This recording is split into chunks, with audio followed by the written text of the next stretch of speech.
ወንድማችን ፍራኦል በእኔ አማካይነት ለተቸገሩ ወገኖች 2 ጊዜ ድጋፍ አድርጓል። እኔ ጋር ለተቸገሩ ሰዎች እንዲያደርስ የላከው አደራ በታማኝነትና በሐቀኝነት እሱ ለላካቸው ወገኖች በትክክለኛው መንገድ በትክክለኛው ሁኔታ አደራውን አድርሻለሁ።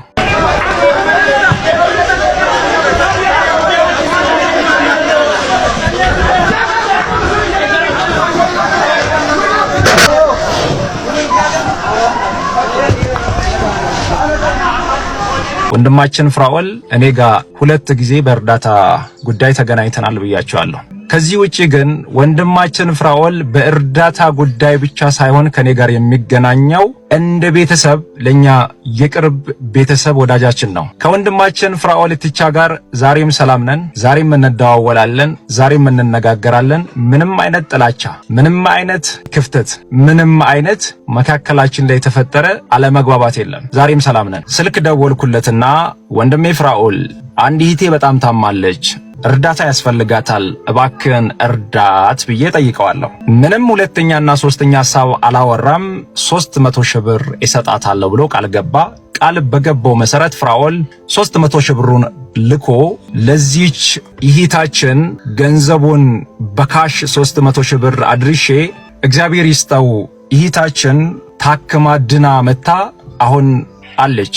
ሁለተኛ ቪዲዮ ወንድማችን ፍራኦል ይህንን ቦረና በነበረው ድጋፍ ላይ ለወገኖቹ በእኔ አማካይነት ብቻ ሳይሆን በብዙ ሰዎች አማካይነት ድጋፍ አድርጓል። አሁን ያሳየዋችሁ ቪዲዮ ወንድሜ ፍራኦል በእኔ አማካይነት ቦረና ለተቸገሩ ሰዎች አድርስልኝ ብሎ 1 መኪና ውሃ፣ 1 መኪና ዱቄት ልኮ አደራውን አድርሼለታለሁ። ቪዲዮ ራሱ ጋር ደርሶ እሱ ላይም ፖስት አድርጓል፣ እኔ ጋም ፖስት ተደርጓል። እያንዳንዱን ነገር ገብታችሁ ቼክ ማድረግ ትችላላችሁ፣ ማጣራት ትችላላችሁ። ያለ እውነት ይሄ ነው። አንዳንድ ግን ተቆርጦ የሚወጡ ቪዲዮዎችን ለማየት የሞከርኩት ፍራኦል ማስተር አብነት ጋር የላከውን ገንዘብ አደራውን አላደረሰም የሚሉ ቪዲዮዎችና ፌስቡክ ላይ የሚጻፉ ጽሁፎች ናቸው።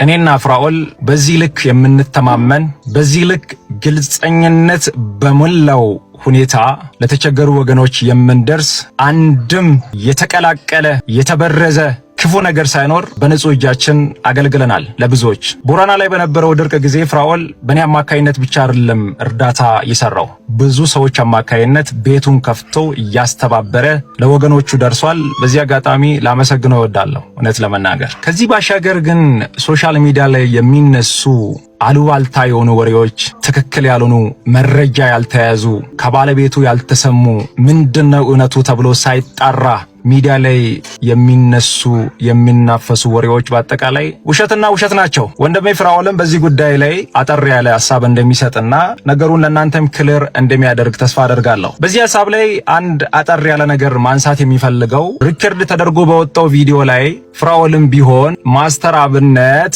የላኩትን ገንዘብ አላደረሰም በልቷል የሚል ነገር አልተናገረም። ወንድሜ ቴዲ የተላከው ገንዘብ በእነዚህ ሰዎች አማካይነት ያደረስከው ገንዘብ ደርሷል ወይ ብሎ ሲጠይቀው እርግጠኛ አይደለም የሚል ምላሽ መልሷል። ምናልባትም ይህ ወንድማችን የራሱ የሆነ ለማንሳት የፈለገበት ምክንያት ይኖራል። ሁሉንም ነገር ከባለቤቶቹ መስማት፣ ትክክለኛውን ነገር ማጣራት፣ ምንድነው የሚባለውን ነገር መስማት ተገቢ ነው ብዬ አስባለሁ። እኔ እምመራት ቸርች ማንንም በዚህ እንዲያላግጥ እድል አልሰጥም። ለምሳሌ ትንቢትን አትናቁ መንፈስንም አታጥፉ አይልም። ምን ማለት ነው? ሰው ፕሮፌሲን ሲያናንቅ የሚገፋው ማንን ነው? ምን ማለት ነው?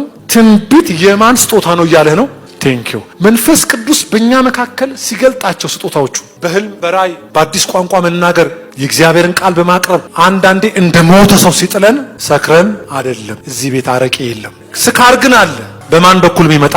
በመንፈስ ቅዱስ በኩል የሚመጣ ስካር እንጂማ አምቡላው ስንት ብር አስገባው አለኝ። እኔ ለምሳሌ እኔ አብሬያቸው የምሰራ የነበረው ማን ነው? አብነት አለ፣ ሚኪ አለ፣ የተወሰነ ነው እነ ባላደራው ምናምን የላኩት። ስንት ብር ነው የገባው ስትል አለኝ እኔ በደረሰኝ በስሙ በአካውንቱ የገባ አለኝ ሁሉም ጋር። ምክንያቱም ኦልሬዲ ካስገባ በኋላ መልሳ አትስበው። ምናልባት መናገር ካልፈለክ ማለፍ መብት የተጠበቀ ነው። ግን እኔ ሳልጠይቅ እንዳላልፍ እነዚህ የጠቀስካቸው 3ቱ ሰዎች የላክላቸውን ገንዘብ በአግባቡ ሲያስገቡ አይታል ወይስ ክፍተት አይተባቸዋል?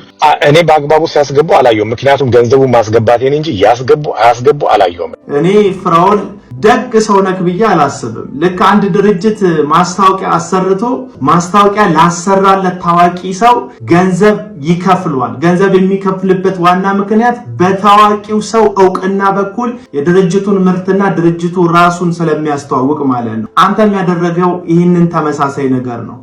ሚኪ አራዳ የሆነ የሰፈሬ ልጅ ነው ቋለው። ሚኪን በርድና የበለጠች አንድ ሌባ ሴት መጣች። ሚኪ ወጥመድ ውስጥ ወደቀ። ስለዚህ የወደቀ ዛፍ ምሳር ስለሚበዛበት ከሱ ጋር ተያይዞ ስሙ መጠራቱን ስላልወደደ፣ ለምን ሚኪ ስለወደቀ ወይም የወደቀ ስለመሰለው ከሱ ጋር ተያይዞ ስሙ መጠራቱ ክብሩን ማንነቱን እንደሚያጎድፍበት ስለተሰማ እሱ ከሚከሷቸው ሰዎች ጋር ክሳቸው ትክክል ነው ትክክል አይደለም አላውቅም፣ ከሚከሷቸው ሰዎች ጋር ግን እሱም መጥቶ እኔም ሰጥቻለሁ ብሎ ወዲያውኑ ከወዳጅነት ወደ ከሳሽነት ሲቀየርባቸው ታያላችሁ። በእነሱ በኩል ረድቻለሁ በእነሱ በኩል አድርጌያለሁ ይላል። ፍራኦል ኢቴቻ ብዙ ሰው ይረዳል። አዎ ሁላችንም የምናውቀው ነው። ግን ምን አይነት ሰው ነው የሚረዳው? የሚረዳውማ ሶሻል ሚዲያ ላይ ችግሩ ታዋቂ የሆነን ሰው ችግር ነው የሚረዳው። ሰውየው ችግረኝነቱ በሶሻል ሚዲያ በፌስቡክ በቲክቶክ በተለያዩ ሶሻል ሚዲያዎች መጀመሪያ ይታወቃል። ከዛ ያ የታወቀ ችግር ያለበትን ሰውዬ በመርዳት በኩል ፍራኦል ኢቴቻ ገንዘቡን ሰጥቶ እሱም አብሮ ይታወቃል። ልክ እንደ ድርጅቶች ማለት ነው። ይሄንን ነው ፍራኦል ኢቴቻ የሚያደርገው። እነዚህ ልጆች በዚህ ሶሻል ሚዲያ ላይ ቀን ከሌት ለፍተው ላይቭ ላይ ብዙ ነገር አድርገው ሚኪ የሚባለው የሰፈሬ ልጅ ነው ያልኳችሁ ልጅ 24 ሰዓት ላይቭ በመግባት ህይወቱን ለመቀየር በሶሻል ሚዲያ በኩል ብብትህን ላሲሉት ሁሉ ብብቱን ሲልስ አውቃለሁ። በዚህ በኩል ያገኘውን እውቅና ምን አደረገ? ፍራኦል ኢቴቻ ገንዘብ ስላለው ለሚኪ ገንዘብ ሰጠው። ሚኪ ያንን ገንዘብ ተቀብሎ ለሚረዱ ሰዎች ሰጠ። በተዘዋዋሪ ፍራኦል ኢቴቻ ሚኪ ብብት በመላስ ያገኘውን ዝና ሼር አደረገ ከሚኪ ጋር። ገንዘቡን የሰጠው ለእርዳታ ብቻ ሳይሆን ስም ለመግዛት እንደሆነ የታወቀ ነው። እነዚህን ቪዲዮዎች እስቲ ተመልከቷል። ፍራኦል ኢቴቻ ከጎኔ ለምትመለከቷት እህታችን ለሕክምና የሚሆን 300 ሺህ ብር ልኳል። ለተቸገሩት፣ ለታመሙት ፈጥኖ ደራሽ፣ ለተራቡት አጉራሽ ቅንና መልካም የሆነ ወንድማችን በካንሰር ምክንያት ለምትሰቃየው ከጎኔ ለምትመለከቷት እህታችን ቃል በገባው መሰረት ፍራኦል ኢቴቻ ዛሬ 300 ሺህ ብር ልኳል። 300 ሺህ ብር ልካል ብሎ ቃል ይላል። እቺ ሴት መረዳቷ መደገፏ ደስ ይላል። ግን አይታችሁታል ማስተር አብነት እንዴት አድርጎ እንደሚያወደሰው።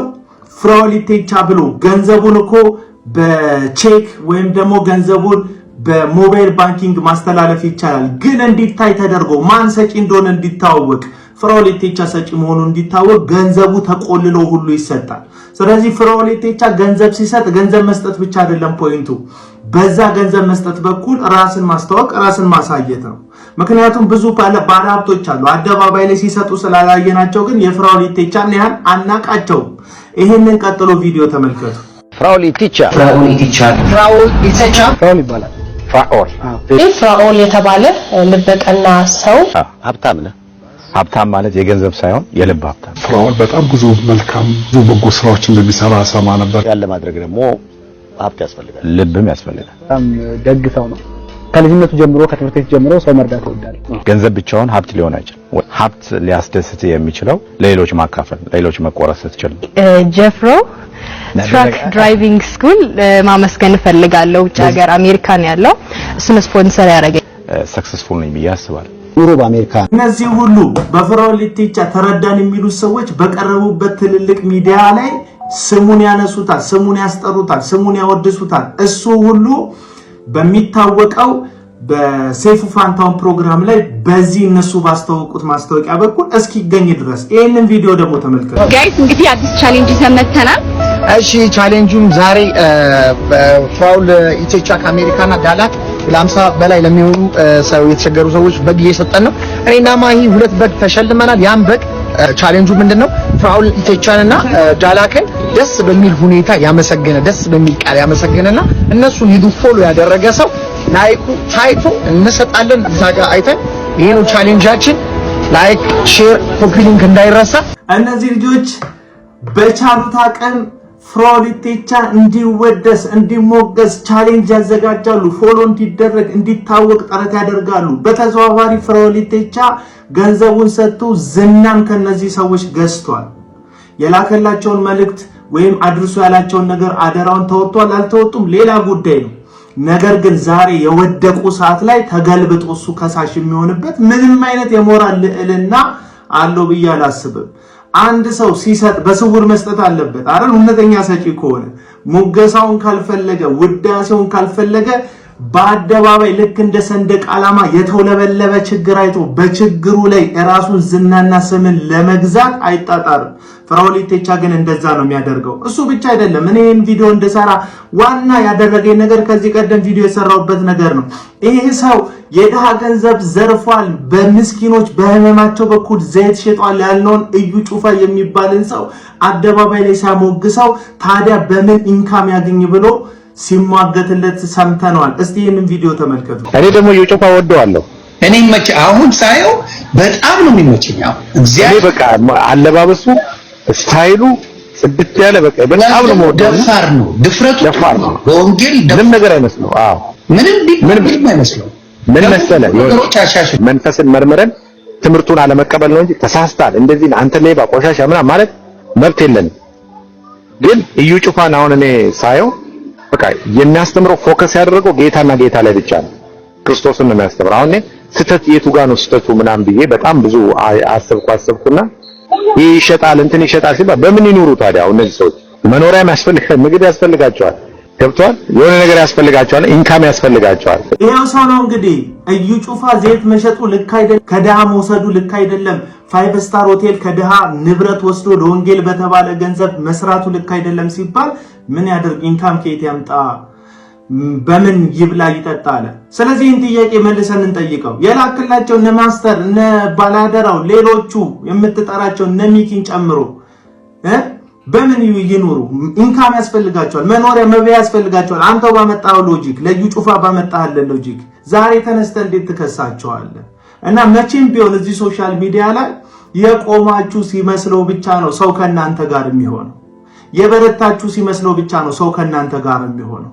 ዛሬ ቀኙን የሰጣችሁ ገንዘቡን ሼር ያደረጋችሁ ሰው ሁሉ ስትወድቁ ጠብቆ እናንተ ላይ መነሳቱ ላይ ቀር ይችላልና ራስክን በገንዘብክ አስተዋወቅ፣ ፎሎ ሰበሰብክ፣ በጣም ታዋቂ ደግ ሰው ተባልክ፣ ስም ገነባክ። በማን? በእነዚህ ልጆች በሶሻል ሚዲያ ባላቸው ተጽዕኖ በኩል ማለት ነው። ዛሬ ተመልሰ ነፃ የፍቅር ስጦታ እንዳደረገ ንጹህ ሰው ወጥተ እነዚህ ልጆች ልክሰስ ማለት በገንዘብ የገዛከውን ዝና በራስክ እንዳመጣው እያስመሰልክ ነው። እነሱስ ብብት ልሰው ነው ያመጡት ዝናቸውን። እነሱስ ጠረው ለፍተው ነው ያመጡት። 24 ሰዓት የሰው ፊት ገርፏቸው ነው ያመጡት ዝናቸውን። እነሱ በዛ መንገድ ለፍተው ያመጡትን ዝና በገንዘብ ገዝተህ ካበቃ በኋላ እንደ ንጹህ ሰው ያዚሉ ልቀቁኝ ለቅሶ ድረሱኝ አይነት ነገር አያስፈልግም።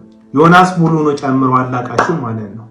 አንተም እዩ ጩፋ ይመቸኛል ምናምን ስትል የነበርክ ሰው ነው። የዳ ገንዘብ የወሰደ ብዙ ሰዎችን ትፈወሳላችሁ በሚል የሐሰት ተስፋ የውሸት ትንቢት የተናገረን ሰው ይመቸኛል ብላ አደባባይ ላይ የተናገርክ ሰው ሚኪ ለምን አይመችም? ባላደራው ለምን አይመችም? እዚህ ሶሻል ሚዲያ ላይ ያማቸው ቀለጠልካቸው እርዳታ ላይ የሚሰሩ ልጆች ለምን አይመቻችሁ? ልጆቹ ልክ ናቸው እያልኩ አይደለም እየተሟገትኩ ያለሁት። ልክነታቸውን የሚያውቀው አብራቸው የዋለ አብራቸው የሰራኔ ያብራቸው ስለማሉ ላላቃቸው። ነገር ግን እናንተ ራሳችሁ አመፀኛን የምትደግፉ አመፀኞች፣ በገንዘባችሁ ዝናን መግዛት የምትፈልጉ ጥቅመኞች እንጂ ደግ ሩሩ ልብ ያላችሁ መልካም ሰዎች አይደለም። ልዋጠው ልናገረው ዝም ልበላቸው የለም ዝም አላችኋለሁ።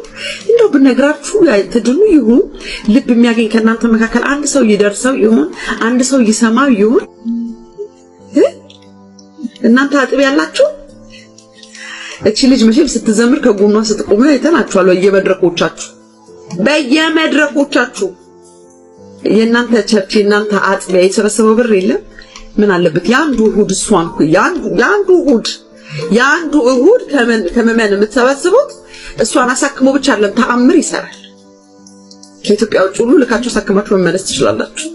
አንድ እሁድ የምትሰበስቡ አደባባይ ላይ እንትን ብሎ አማኝ ያልሆኑ ሰዎች ሲዘብቱ ሲናገሩ የዘመረችለት ያድናታ ሲባል ጌታን ስታሰደቡት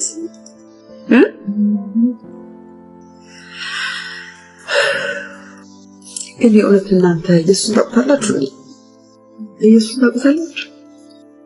ኢየሱስ ጌታ ነው። አቤት ስትተነትኑት፣ አቤት ስትሰብኩ፣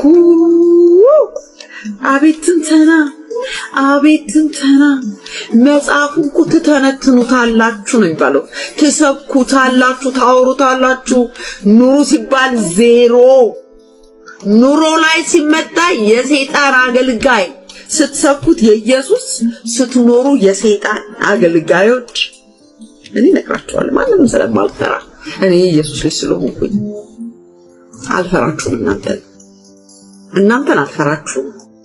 መንፈሳችሁን እጅግ እንቀዋለሁ። የኔ አምላክ ኢየሱስ ምስክሬ ነው። ምክንያቱም የኔ አባት ልቡ ሩሩ፣ ትሁቱ፣ እግር አጣቢው፣ ፈዋሹ፣ አዛኙ፣ ነፍሱን የሰጠ የተሰቀለ ጌታ። እናንተ ግን ከድሃ እየሰበሰባችሁ ከመበለት እየሰበሰባችሁ ያን አምጥታችሁ ዩዝ ኢንዱስትሪ ተጠቀሙበትና ተወረውታላችሁ። ብር ከሌለ ተወረውታላችሁ። ዝነኛ ካልሆነ ተወረውታላችሁ። እናንተ እኛ በእኛ አቅም እንኳን ሶሻል ሚዲያ ላይ ሞቅ ብሎ ሰው ካለ ጠጋ ብላችሁ ሃይ የምትሉን ራሱ የሆነ ነገር ስትፈልጉ ነው። አረ እግዚአብሔር ምሕረት ያርግላችሁ። አረ ጌታ ኢየሱስ ምሕረት ያርግላችሁ። አረ እግዚአብሔር ይፈውሳችሁ ከተያዛችሁበት መንፈስ።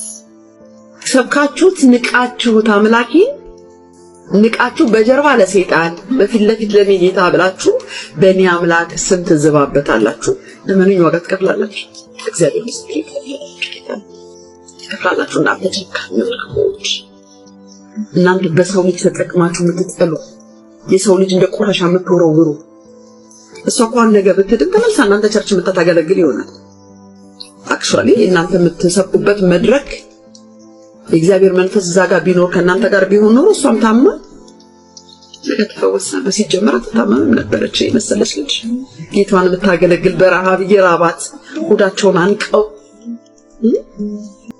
የሚያገለግሉ ሕፃናት፣ ቆንጆ ልጆች፣ ከልባቸው ጌታን የሚፈሩ ልጆች የሚያገለግሉ እናንተ እየተጠቀማችሁባቸው እንደ ብርጭቆ ይሄን ዩዝ ኢንዱስትሪ ካፕ ላይክ ካፕ ጠጡባቸውና ተወረውሯቸዋላችሁ። ቆሽሿል። ልብሷ አያምርም። ደሃናት ብር የላት። ደግሞ አዲስ ዘማሪ መጥቷል። ትችሉ ተመለሱ። አንድ ሰው መቼም ይሰማኛል። ለአንዳችሁ ከደረሳችሁ እናንተ ሰባኪዎች ሙሉ ሁላችሁ ይሄ የምናገረው ለከሌንትና ምናምን ይባል ሙሉ የኢትዮጵያ ቤተክርስቲያን ኢትዮጵያ ውስጥ ያላችሁ ቤተክርስቲያኖች በሙሉ ጠቅላላ መሪዎች ሁላችሁ ዘማሪዎቻችሁ ተርበዋል። ሙዚቃ ተጫዋቾቻችሁ ተርበዋል። ከስር ያሉ ፓስተሮቹ ተርበዋል። የቤተክርስቲያን የቆረቆሩት እኔ ነኝ ባለቤቱ እኔ ነኝ ያላችሁ አካውንታችሁን የሞላችሁ ሚስቶቻችሁ አካውንታንት፣ ልጆቻችሁ ማናጀር፣ እናንተ የቤተክርስቲያኑ ምናምን መሪ ምናምን የሆናችሁ ቤተክርስቲያኑን አንቃችሁ ያዛችሁ የእናንተ ቤት ለራሳችሁ ደመቀ መዝሙር የሰበሰባችሁ የኢትዮጵያ ቤተክርስቲያን በድንጋይ ላይ ድንጋይ ፉክክር ያዛችሁ ከአንዱ አጥቢያ በድንጋይና በባሽ ቆጠቆጠ ነገር ለማሳመር የምትሯሯጡ እናንተ ክፎች፣ ለእናንተ ነው መልእክቴ። ብትሰሙ ስሙ፣ ባትሰሙ ጌታ ይመጣላችኋል። ጊዜው ደርሷል። እኔ እንደ ባታዊ እንደ ድሮ ትክክለኛ ሰዎች ነግራችኋለሁ። ስማ፣ ጆሮ ያለው ይስማ፣ ጆሮ ያለው ይስማ። ይነቀንቅልሃል። ምድር ሼክ ትደረጋለች። ከሚጠፉት መሃል ከመሆነ በፊት ምሕረት ጠይቅ። እናንተ ሆዳሞች፣ ህዝብ እየተራበ ህዝብ በጦርነት ሲያልቅ ህዝብ እየተታኮሰ ሲጋደል መሬት ሲገለበጥ መሬት ሲትንቀጠቀጥ እናንተ ክፉ የጴንጤ ቤተክርስቲያን አጥቢያ መሪዎች እናንተ ክፎች ተመለሱ። ዘማሪዎች ተርበዋል፣ ታመዋል፣ አሳክሙ። እናንተ ክፎች ልጆቻቸው የሚበሉት አጥተዋል፣ እነሱ የሚበሉት አጥተዋል። አደባባይ ታሪካቸው እንዳይወጣ ዝም ብለው ግን ፋይናል ይወጡ። ገና ብዙዎች ይታያሉ፣ ይወጣሉ። በእናንተ ክፎች አምላኬ እንዳላሰድብ እያሉ ተሸፍነው ተቀምጠው ነበር። ነገር ግን አደባባይ ወጡ። አምላክ እንደሌላቸው፣ ቤተሰብ እንደሌላቸው፣ ሰብሳቢ እንደሌላቸው ግን ዋጋ ምትከፍሉናችሁ። እግዚአብሔር እንደዚህ አይዘበትበትም፣ ዋጋ ታውላላችሁ። ይህን መልእክት ልነግራችሁ የመጣሁት እሺ። አትሰሙም? ያው የእናንተ ደቀ መዝሙሮች ከታች እንደሚሰድቡኝ አውቃለሁ። ምክንያቱም ያደጉት በእናንተ ስለሆነ የእናንተ ደቀ መዝሙር ስለሆነ የክርስቶስ ስላሉ አንቺን ብሎ የሚሉ ብዙ ስላፈራት። ኢየሱስ ልቡ ሩሩ ነው። እሱ ጌታ ነው፣ ግራ አጣቢ ነው፣ የሚደርስ ፈዋሽ። ለዚች ልጅ ዓለም እንዲያያችሁ እግዚአብሔር አድርጓል። ለሷ ከየትም ከምንም አምጥቶ ያሳክማታል። እናንተ ግን ዓለም አይቷል። የሆነ ሰው ከእግዚአብሔር ቃል ጋር የሚጋጭ ትንቢት ለአንዲት እህት ቢነግራት ከዚህ ጋር የሚጋጭ ትንቢት ቢነግራት አይ እህቴ መጽሐፍ ቅዱስ ግን የሚለው ይሄንን ነው በነብዩ ደግሞ ያለሽ ይሄንን ነው እና ነብዩ ያለው ልክ አይደለም ብትላት አሰማም አይ እኔ ጌታ ተናግሮኛል በቃ እንደዚህ ነገር የለም ብላችሁ ታስባላችሁ እንደው አንድ ሰው ዴቭ ፈራው እሺ አይዞሽ የእግዚአብሔር ቃል እንዲህ ይላል አትፍሩ እኔ አምላካችሁ እንደሆንኩ እወቁ ይላል እዚህ ላይ አይጥማቸው መሞት መሰለኝ ቆይ እስኪ ከእግዚአብሔር ቃል አንድ ቃል ላንብልሽ አልሞትም በሕይወት እኖራለሁ ተብሎ እንደተጻፈ አይጥማቸው ይሄንን ቁጭ አድርጌ አትፍሪ ይልሻል እየሰማው ድምጽ እየሰማው አትፍሪ ይልሻል አለሁልሽ ይልሻል ምን ማለት ነው ቅድም በዚህ አንብቤ ምንም አልመሰላት እስካሁን መልእክት እያወራሁ አይደለም ስዘል ስነጥር ስረግረግ እየሰማው ነው አንድ ጓደኛዬ ወደ አሁን መሀል ሀገር ነውና ወደ ያኔ ኦርቶዶክስ እንወጣ እሱም ካሪሲ አካባቢ ወጣ ነው ባሌ ጎባ አካባቢ ወጣ ዲያቆን እንደኔው ከኦርቶዶክስ ወጣ ለመጽሐፍ ቅዱስ ማስተማር ጀመረ ከዛ ከሱ ጋር አብሮ የወጣው ደግሞ እሱ የሚያስተምረው ልጅ ደግሞ ነብይ ነኝ አለ ሁለቱም ለአገልግሎት ሲጋበዙ ይሄ አስተምሮ ሲወርድ ሰው ሁሉ ይላል ያ ይወጣል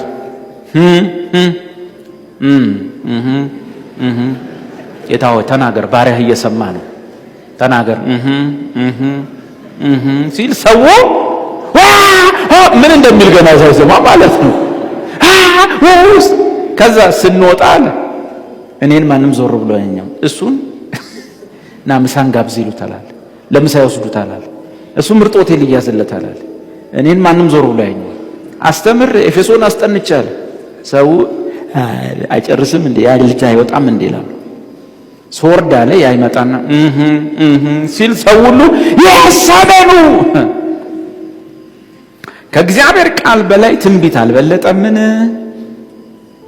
ከዛ በኋላ አንድ ቀን የሆነ ቦታ ተጋበዝናል እኔም እሱ ቀደምኩት አለ ልጁ እንዴት ነገር እንዴት ነቻ እንዴት ነብይ ሆንክ ስለው ነው ይሄን ዲያቆን ነብይ ሆንኩት በዚህ መንገድ ነው የሚነግረኝ አንዱ ጓደኛዬ በቃ አልቻልኩትም አለ በኋላ ከዛ የሆነ ኮንፈረንስ ተጋበዝን መጀመሪያ እኔ ስለምወጣ ወጣሁ አለ ቀደምኩት አለ ወጣሁና ጌታው ሃሌሉያ ተናገር ጌታ ሆይ እየሰማ ነው ባሪያ ተናገር ሰው አንድ ትልቅ እጅ ጉባኤው ላይ ያለው አልኩ የመጀመሪያ ቀን ትንቢት የሱ ነው አለ መብት እኮ ነው በነገራችን ይዘን የመውጣት እሬቻ ላይ ነው ላሳያት እሬቻ ላይ ይሄን ልበሱ ይሄን እንትን በሉ ይባላል አይባልም መብታችን እኮ ነው በነገራችን ላይ መብታችን እውነት ዝግጅት እኮ ቢኖራችሁ እኮ የኛ ቤተክርስቲያናችን ሎጎ ያለበት አረንጓዴ ቢጫ ቀይ የሆነውን ሰንደቅ በደንብ አርጋችሁ አሳትማችሁ ሞልቷል በደንብ አርጋችሁ አሳትማችሁ ማረግ ትችሉ ነበር ግን ይሄን ልበሱ ይሄን አትልበሱ ይሄን ቀይ አረንጓዴ እንዴት ተተረማመሰ ልበስ ብሎት ነው ለሬቻ የሚለብሰው እና ክብሯን ማዋረድ ኩራት አይደለምና አባ ሕፃን ለምን እንደተሸበለሉን ያልገባኝም ከልብ ነው የምወደው ደግሞ በጣም ወዳጄ እንደሆነ ያውቃሉ በጣም ብዙ ነገር አብረን ሰርተናል በኔ ሚዲያ ላይ ግን ያው እንግዲህ አቋም ጉዳይ ነው ከዛ በተረፈ ግን በዓሉ የሰላም ይሁንልን ግን ጥያቄ ውስጥ ገብታችኋል አምስታችሁም ጥያቄ ውስጥ ገብታችኋል በአጭር አማርኛ አምስታችሁም ጥያቄ ውስጥ ገብታችኋል እኔ ወዳችኋለሁ አከብራችኋለሁ አንደራደርም በቅዱስ ቤተክርስቲያን ምንም በሉኝ አሁን ጸጋዬን ልትመልሱት እንዳሰባችሁም እናውቃለን እንቀጥላለን ኦርቶዶክስ ተዋህዶነቴን ማንንም አይሰጠኝም ማንንም አይነሳኝም ወዳችኋለሁ አከብራችኋለሁ ከዛ በተረፈ ግን ትውልድ ይመረምራል ትውልድ ያ እንደሌላው ተልመጥምጬ መቀመጥበት ነገር የለም እናንተ አሰላ ላይ 3 ሰዎች ሳምንት ሆናቸው ከተገደሉብን አባትና እናት ልጅ ወታችሁ ድምጽ ሆናችኋል በዚህ ወር ብቻ ኡነን ለመናገር ስንት ሰው ነው የተገደለብን ወታችሁ ተናግራችኋል ከዛ በተረፈ በዓሉን እንደ ኢሬቻ ሌላ ነገር ውስጥ ልትወስዱ ከሆነ መብታችሁ ነው ከዛ በተረፈ ግን ቤተክርስቲያን በእውነት ስንዱ መቤናት እንደ አይነት ሊደርሺፕ አይቻላል ስለሆነም እውነት ማለት አለብን በእርግጥ በዓሉ የመስቀል ነው ብለዋል፣ ተሳስተዋል። በዓሉ የመስቀል በዓል የምናከብረው መስቀሉን ቢሆን መስቀሉ ስር ያለችው ማምላክ ወላዲተ አምላክ ነች። ቅዱስ ዮሐንስ ነው ስለ ጌታ ግማደ መስቀል ስናስብ ከጅማሬ ጀምሮ ከዘፍጥረት እስከ ራእይ ቤተክርስቲያን በቲያትር መልክ በአርት ሰርታ ታስቀምጣለች። ለምን አስፈራችሁ? የማምላክ ወላዲተ አምላክ ምስለ ፍቅር ወልዳ ለምን አስፈራችሁ? እችን ጥያቄ ውስጥ አድርጉ።